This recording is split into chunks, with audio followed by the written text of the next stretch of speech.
ഈ sharing mind ഇല്ലാത്തവരൊക്കെ പാപികളാണ്. അവരാണ് ശരിക്കും പാപികൾ. അത് നോക്കൂ, വസ്തുക്കൾ മാത്രമല്ല, നമ്മുടെ അറിവിനെ നമ്മൾ പങ്കുവെക്കണം, കഴിവിനെ നമ്മൾ പങ്കുവെക്കണം, സ്വഭാവത്തെ പങ്കുവെക്കണം. ഇങ്ങനെ നമ്മൾ പങ്കുവെക്കണം. അതാണ് സന്യാസി എന്നൊക്കെ പറയുന്നത്. സന്യാസം എന്നുള്ള ശബ്ദത്തിന് ഒരർത്ഥമുണ്ടല്ലോ, ന്യസിക്കുന്നവനാണ്, പങ്കുവെക്കുന്നവനാണ്. ഈ ലോകത്തിൽ, നമ്മുടെ ഭാരതത്തിലുണ്ടല്ലോ, ഈ പണിയെടുക്കാതെ ഭക്ഷണം കഴിക്കാനുള്ള അർഹത സന്യാസിമാർക്കേ ഉള്ളൂ എന്നാണ് ഞാൻ പറയുന്നത്. ഇന്നത്തെ കാലത്തല്ല. ഇനിയിപ്പോൾ അത് പറഞ്ഞ് സ്വാമി കുഴപ്പമുണ്ടാക്കരുതെന്ന് പറയും നിങ്ങൾ. പണ്ട് കാലത്ത് ജോലി ചെയ്യാതെ ഭക്ഷണം കഴിക്കാനുള്ള യോഗ്യത സന്യാസിമാർക്കേ ഉള്ളൂ. പക്ഷെ അവർ ജോലി ചെയ്യണം. എന്താ ജോലി? അവർ മനസ്സിലാക്കിയ ആത്മീയ കാര്യങ്ങളെ അപ്പോഴും കൊടുത്തിട്ടേ എടുക്കാവുന്നതാണ്. ഭാരതീയ സംസ്കാരം കൊടുക്കാതെ ഒന്നും എടുക്കാൻ സമ്മതിക്കുന്നില്ല. അതുപോലെ എന്തും കൊടുത്തിട്ടേ നമ്മൾ എടുക്കാൻ പാടുള്ളൂ എങ്കിൽ കൊടുക്കാതെ എടുക്കുകയും എടുത്തതിനെ പങ്കുവെക്കാതെയും ചെയ്യുന്നവരെയാണ് പാപികൾ. അഖായു ഇന്ദ്രിയാരാമ. അവൻ എവിടെ രമിക്കുന്നവനാണ്? ആത്മാരാമനല്ല. ഭഗവാൻ ഗീതയിൽ തന്നെ പറയും, യസ്ത്വാത്മരതിരേവസ്യൽ ആത്മതുഷ്ടശ്ച മാനവ ആത്മന്യേവാത്മനാ തുഷ്ട തസ്യ കാര്യം ന വിദ്യതേ. ഒരാൾ ആത്മാരാമനാണ്, മറ്റൊരാൾ ഇന്ദ്രിയാരാമനാണ്. അവൻ്റെ കാര്യം മോഹം പാർത്ഥ സജീവതി. അവൻ, അർജുന, അവൻ്റെ ജീവിതം വ്യർത്ഥമാണ്. അവൻ ഉന്നതിയിലേക്കല്ല പോകുന്നത്, അവൻ അധോഗതിയിലേക്കാണ് പോകുന്നത്. അപ്പം പങ്കുവെക്കാൻ മനസ്സില്ലാത്തവരൊക്കെ അധോഗതിയിലേക്കാണ്. ചാവുമ്പം പോലും കൊടുക്കാത്ത ആളുകളുണ്ട്. മരണശയ്യയിൽ കിടക്കുമ്പം പോലും ഉണ്ടല്ലോ താക്കോല് കൊടുക്കാത്ത ആളുകളുണ്ട്. അങ്ങനെ പിടിച്ചു വയ്ക്കുന്ന പാർട്ടീസ് ഉണ്ട്. അങ്ങനെ എടുത്തു വെച്ച് എന്താണ് മറ്റുള്ളവർക്ക് പോലും ഉപദ്രവം ഉണ്ടാക്കുന്ന ആളുകൾ. അപ്പം വിവേകികളായിട്ടുള്ള ആളുകൾ എന്ത് വേണം? ഉള്ളതിനെ പങ്കുവെക്കണം. ഇഷ്ടാൻ ഭോഗാൻ ഹിവോ ദേവ ദാസ്യന്തേ യജ്ഞഭാവിതാം തൈർദത്താന പ്രദായേഭ്യ യോ ഭുങ്ക്തേ തേന ഏവ സാം. ഇഷ്ടാൻ ദേവാൻ ഹിയോ. ദേവന്മാര് യജ്ഞഭാവനയിൽ നമുക്ക് കിട്ടിയിരിക്കുന്നതിനെ നമ്മൾ പങ്കുവെക്കാൻ സാധിച്ചില്ലെങ്കിൽ യോ ഭുങ്ക്തേ, ആരാണോ അതനുഭവിക്കുന്നത്, സസ്തേന ഏവ, അവനെയാണ് എന്ത് വിളിക്കേണ്ടത്? സ്തേൻ എന്ന് പറഞ്ഞാൽ കള്ളൻ എന്നർത്ഥം. അപ്പം നമ്മൾ അങ്ങനെ ഒരു മനസ്സ്, വിശാല മനസ്സ്, അത് നമ്മൾ വാർത്തെടുക്കണം. നോക്കൂ, ആളുകളുണ്ടല്ലോ ലക്ഷക്കണക്കിന് രൂപ അമ്പലത്തിലൊക്കെ കൊണ്ടുപോയിട്ടാലും നല്ല കാര്യങ്ങളിലേക്ക് മനസ്സ് പണം ചെലവഴിക്കാൻ നമുക്ക് സാധിക്കണം. നല്ല കാര്യം എന്ന് പറഞ്ഞാൽ ഒരുപാട് നല്ല കാര്യങ്ങളുണ്ട്. എത്ര നല്ല കാര്യങ്ങൾ. കുറച്ച് കുട്ടികൾക്ക് ഗീതാപുസ്തകങ്ങൾ വാങ്ങിച്ചു കൊടുക്കാം, ഭാഗവതം വാങ്ങിച്ചു കൊടുക്കും, എന്തെങ്കിലും സംഭവങ്ങൾക്ക്, എന്തെങ്കിലും കാര്യങ്ങൾക്ക്. അങ്ങനെ ഇത് പ്രചരിപ്പിക്കും നമ്മുടെ ഭാരതീയ സംസ്കാരം. മനസ്സിലായില്ലേ? അതിനു വേണ്ടിയിട്ട് നമ്മൾ നമ്മുടെ സമ്പത്തിൻ്റെ ഒരു അംശം നമ്മൾ ചെലവഴിച്ചു കഴിഞ്ഞാൽ ഈ ലോകത്തെ കുറേയൊക്കെ നമുക്ക് മാറ്റിയെടുക്കാൻ സാധിക്കും. ഗാന്ധിജിയുടെ ജീവിതം പരിവർത്തനം വരുന്നത് ഒരു സന്ദർഭത്തിൽ അദ്ദേഹം പറയുന്നത് ഇങ്ങനെയാണ്.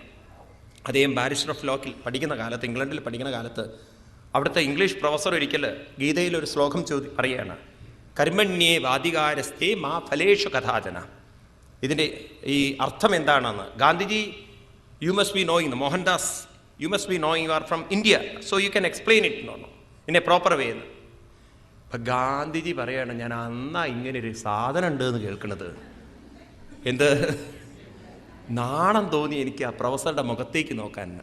കാരണം അയാൾ ഗീതയിലെ ശ്ലോകം കോട്ട് ചെയ്തിട്ട് എന്നോട് എക്സ്പ്ലെയിൻ ചെയ്യൂ എന്ന് പറഞ്ഞപ്പോൾ ആകെ നാണിച്ചു പോയി. എന്നാണ് അന്ന് നിശ്ചയിച്ചു, ഇനി ലോ പഠിച്ചിട്ടില്ലെങ്കിലും ഭാഗവത്ഗീത പഠിച്ചിട്ട് കാര്യം. ആ ശ്ലോകം എടുത്ത് പഠിച്ചു കാര്യങ്ങൾ.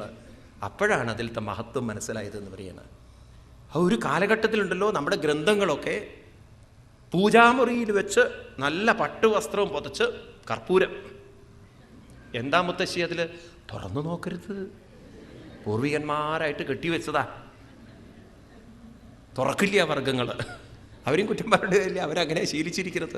കാരണം തൊട്ടാൽ അശുദ്ധം എന്നൊക്കെയാണ് അവരെ പേടിപ്പിച്ചിരിക്കുന്നത്. തൊടാൻ പാടില്ല, കാണാൻ പാടില്ല, സ്ത്രീകൾ കണ്ട അപകടമാണ്, ഇങ്ങനെയൊക്കെയുള്ള അന്ധവിശ്വാസങ്ങളിൽ വളർന്നവരാണ്. എന്നാൽ നമ്മുടെ മഹാത്മാക്കളായിട്ടുള്ള ആളുകൾ അതൊക്കെ പുറത്തെടുത്ത് അതിൽ ഉത്കൃഷ്ടമായിട്ടുള്ള കാര്യങ്ങളാണ് എഴുതി വച്ചിരിക്കുന്നത്. നമ്മുടെ നിത്യജീവിതത്തെ ധന്യമാക്കുന്ന, നമ്മുടെ സ്വഭാവത്തെ നല്ലതായി രൂപീകരിക്കുന്ന, നമ്മുടെ ജീവിതാനുഭവങ്ങളോട് എങ്ങനെയാണ് പ്രതികരിക്കേണ്ടതെന്ന് പഠിപ്പിക്കുന്ന, ജീവിതത്തെ തന്നെ ഒരു പോസിറ്റീവാക്കി മാറ്റുന്ന ഒരു വലിയ വഴികാട്ടിയാണ്, ടോർച്ചാണ് ഇത് എന്ന് നമ്മൾ മനസ്സിലാക്കുമ്പോൾ നമ്മുടെ ജീവിതത്തിൽ എത്ര വലിയൊരു കടപ്പാടാണ് അതിനോട്. അതുകൊണ്ട് ഗാന്ധിജി പറഞ്ഞു, എൻ്റെ അമ്മ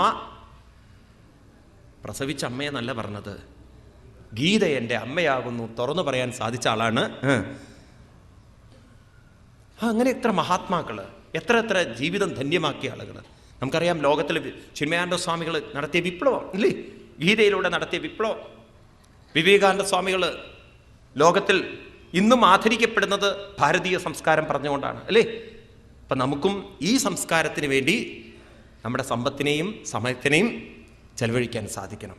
അതുകൊണ്ട് അമ്മ പറയുന്നു, ഭൂമിദേവി പറയുന്നു, ഇത് ചോരീഭൂതം, ഇത് കട്ടെടുത്തുകൊണ്ട് ആളുകൾ ജീവിച്ചപ്പോൾ എനിക്ക് വിഷമം വന്നു. അതുകൊണ്ട് ഞാനിതൊക്കെ ഉള്ളിലേക്ക് അടക്കി വെച്ചിരിക്കുകയാണ്. അതുകൊണ്ട് നൂനം താവിരുദക്ഷീണം അയി കാലേന ഭൂയസ തത്ര യോഗേന ദൃഷ്ടേന ഭവാനാതു മർഹതി. ഇപ്പോൾ അവിടുന്ന് ധാർമ്മികനാണ്, അവിടുന്ന് സത്യസന്ധനാണ്, അവിടുന്ന് പ്രജകൾക്ക് കൊടുക്കാൻ വേണ്ടി വന്നവനാണ്. അതുകൊണ്ട് എനിക്ക് വളരെ സന്തോഷമായി രാജൻ, ഞാൻ ധന്യയായി, കൃതാർത്ഥയായി. ഇനി ഒരു കാര്യം ചെയ്യൂ, വത്സം കൽപ്പയമേ വീര ഏനാഹം വത്സലാത്തവാം ദോക്ഷേ ക്ഷീരമയാൻ കാമാൻ അനുരൂപം ച ദോഹനം. എന്നെ ഒരു പശുവായി സങ്കല്പിച്ച് അങ്ങൊരു പശുക്കുട്ടിയെയും കറക്കുന്നവനെയും കണ്ടെത്തൂ. എന്നിട്ട് എന്താണോ എന്നിൽ നിന്ന് വേണ്ടത് അത് വലിച്ചെടുത്തോളൂ. ദോഗ്ധാരം ച മഹാബാഹോ ഭൂതാനം ഭൂതഭാവന അന്നമീപ്സിതമൂർധസ്സൽ ഭഗവാൻ വാഞ്ചതേയതേ. നമുക്ക് കഥ പറയുമ്പോഴൊക്കെ ഒരു പശുവിൻ്റെ രൂപം സങ്കല്പിക്കൂ എന്നൊക്കെ പറയുമ്പോൾ നമുക്ക് തോന്നും ഭൂമി പശുവിൻ്റെ രൂപത്തിൽ നിൽക്കണമെന്ന്.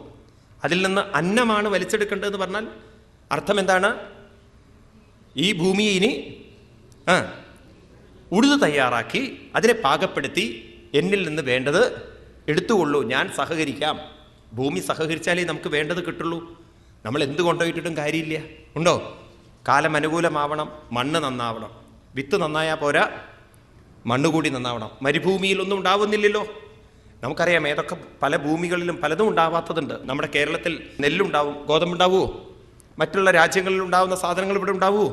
ഓരോ മണ്ണിലും ഓരോന്നുണ്ടാവുന്നത്. ആ ഒരു മണ്ണിൻ്റെ പ്രത്യേകത രാജൻ അതിനെ ഉഴുതുമരച്ച് അതിനെ പാകപ്പെടുത്തിക്കൊണ്ട് അങ്ങെടുത്തുകൊള്ളൂ. അങ്ങനെ രാജാവിനെ കൊണ്ട് തൻ്റെ ഭൂമി ഉഴുതുമറയ്ക്കാൻ പറയുകയാണ്. പിന്നെ പറഞ്ഞു, ആർക്കൊക്കെ എന്തൊക്കെ വേണോ അതൊക്കെ എന്നിൽ നിന്ന് എടുത്തോളൂ എന്നും. ഇപ്രകാരം രാജാവ് മനുവിനെ കുട്ടിയെ കൽപ്പിച്ചു. വത്സം കൃത്വാ മനും പ്രാണോ അതുഹൽ സകലൗഷധി. എന്നിട്ട് രാജാവ് തന്നെ അതിൽ നിന്ന് ഔഷധി എന്ന് വെച്ചാൽ ധാന്യങ്ങൾ കറന്നെടുത്തു എന്നാണ്. ഇതുപോലൊരു കറവ് നമുക്ക് ഗീതയിലും കാണാം അല്ലേ. ആരാ കറക്കുന്നത്? സർവോപനിഷദോ ഗാവോ ദോഗ്ധാ ഗോപാലനന്ദനാം പാർത്തോ വത്സസുധീർഭോക്ത ദുഗ്ധം ഗീതാമൃതം മഹൽ. സർവ ഉപനിഷത്തിനെയും ഒരു പശുവായി സങ്കല്പിച്ചുകൊണ്ട് ദോഗ്ധ. ആരാ കറവുകാരൻ? ഗോപാലനന്ദന. ഇനി ആരാത് കുടിക്കുന്നത്? വത്സനാരാണ്? പാർത്തോ വത്സ സുധീർഭോക്ത. പാർത്ഥനാകുന്ന ആ അർജുനനാണ് ആ പശുപാല് കുടിക്കുന്നത്. ഗീതാമൃതം മഹൽ. ഏത് പാലാണത്? ഈ ഗീതയാകുന്നത്. ഇവിടെ അതുപോലെ തന്നെ ഒരു ചിത്രീകരണം പറയുകയാണ്. ഇങ്ങനെ ഭൂമിയെ പശുവായി സങ്കല്പിച്ച് വേണ്ടത് കറന്നെടുത്തോളൂ. ഇപ്രകാരം തഥാ പരേച്ച സർവത്ര സാരമാദദേ ഭുതാം തദോന്യേ ച യഥാ കാമം ദുദുഹു പ്രതിഭാവിതം. ഇങ്ങനെ ഓരോരുത്തർക്ക് വേണ്ടത് എടുത്തുകൊള്ളൂ എന്ന് പറഞ്ഞപ്പോൾ ഋഷയോ ദുദുദോ ദേവീം ഇന്ദ്രിയേഷത സത്തമ വത്സം ബൃഹസ്പതിം കൃത്വ പയച്ഛന്തോമയം ശുചി. ഋഷീശ്വരന്മാർ വേദത്തെ കടഞ്ഞെടുത്തു. പിന്നെ ഓരോരുത്തരും കടഞ്ഞെടുത്തത് വിസ്തരിച്ച് പറയുകയാണ്. ഭൂതങ്ങളും പ്രേതങ്ങളും പിശാചക്കളും നല്ലതും ചീത്തതും എല്ലാം ഈ ഭൂമിയിൽ നിന്ന് കടഞ്ഞെടുത്തു എന്നാണ്.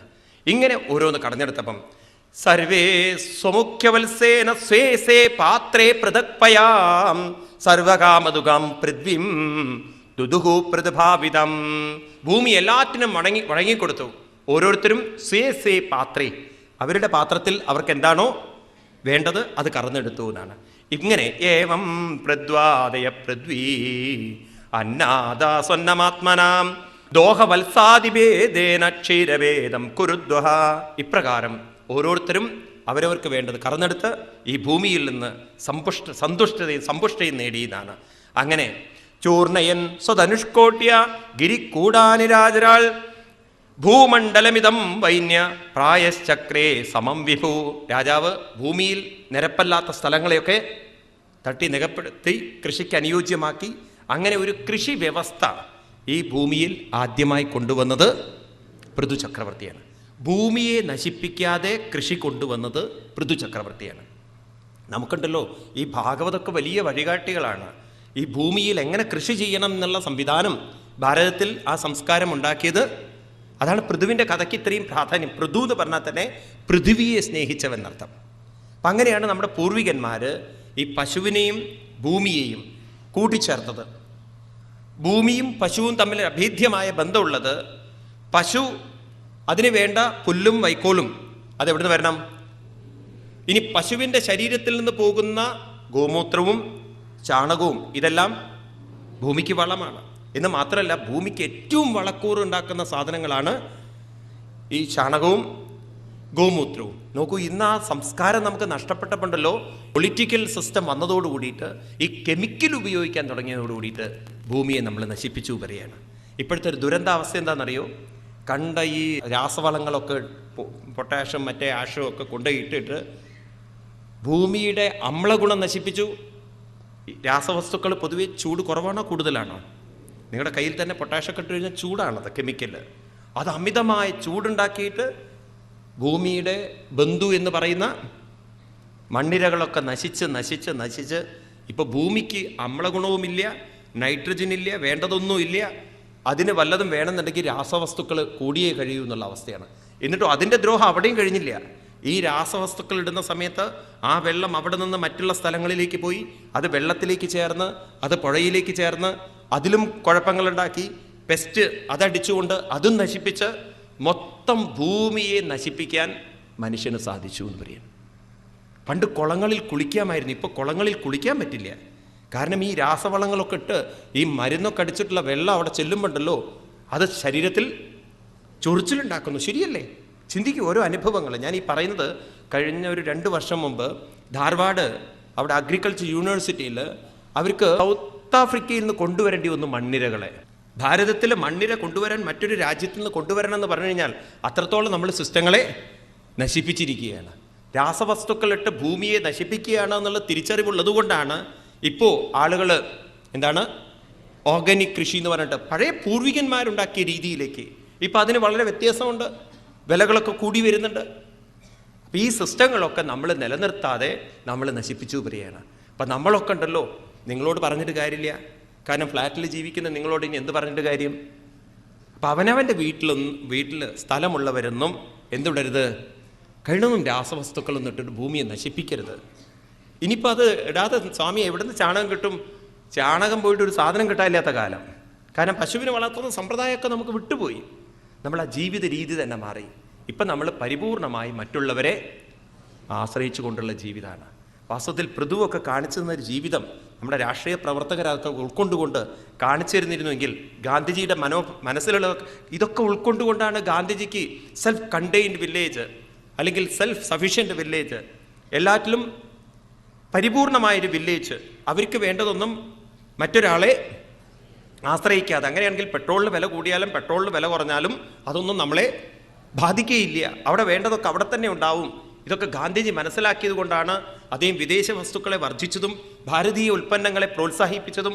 ചർക്കയും അതുപോലെ തന്നെ അവനവന് തന്നെ തുണി നീക്കാൻ സാധിച്ചാൽ, അവന് തന്നെ കൃഷി ചെയ്യാൻ സാധിച്ചാൽ പിന്നെ എവിടെയാണ് ഈ ലോകത്തിൽ പ്രശ്നമുണ്ടാവുക? ഇതൊക്കെ നമ്മുടെ ഭാരതീയ മഹാത്മാക്കൾക്ക് കാണാൻ സാധിച്ചത്, അതിന് പ്രേരണ കൊടുത്തത് ഇങ്ങനെയുള്ള ഗ്രന്ഥങ്ങളാണ് പ്രിയാണ്.